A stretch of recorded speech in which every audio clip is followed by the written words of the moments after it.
Live from Chicago, this is Fox News at 9.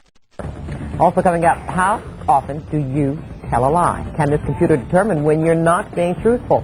New advancements in deception detection next in the Fox Focus. And how about these odds?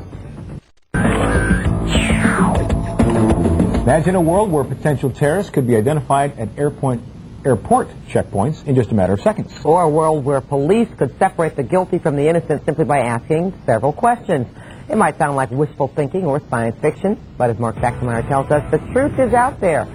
The deception detector in tonight's Fox Focus. I did not have sexual relations with that woman. I did not commit those murders. I am not guilty of these allegations. If only we could read people's minds to separate the truth from the lies. This technology gives you results.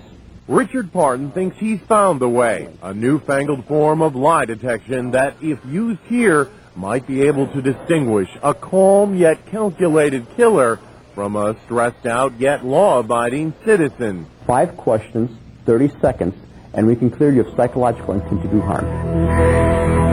It's all just a matter of understanding what's really going on in someone's head. Different message centers of the brain are imprinted on the voice box through neurochemical transmissions. And by simply using a microphone hooked up to a computer, Parton says a technology called layered voice analysis can separate a person's true intentions from his or her spoken deceptions. I can see if they're thinking from their memory or their imagination. I can see the difference between what they think and what they say out loud.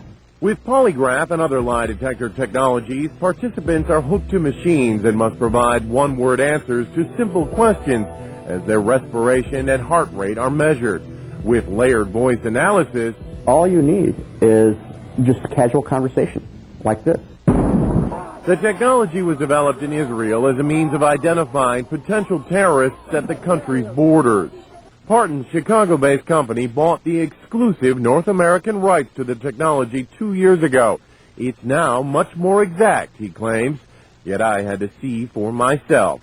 Tell them about your entry into the broadcast industry. So I agreed to be questioned. Well, my first internship was in Hartford, Connecticut, and I applied like anybody. What happened there? I had some roommate issues there. The technology registered anxiety from my voice. You change the subject and go to someplace safe. It was not that I was lying, but there were things that I just didn't want to discuss. In an investigation, we can see how far away from the truth are you? Is it something that we think is relevant? Do we follow up on it? A more clear-cut detection of actual lying, Parton says, can be ascertained by listening to convicted killer Scott Peterson. Watch the computer assess his voice in this interview shortly after his wife, Lacey, disappeared. Nothing to do with Lacey's disappearance, so you can think what you want to be. Question my moral character, question how I've acted, if it's been smart, if it hasn't been. Obviously, I'm not media savvy, so I made some mistakes. I have never seen anyone with such a high false rate in my life. Here I go.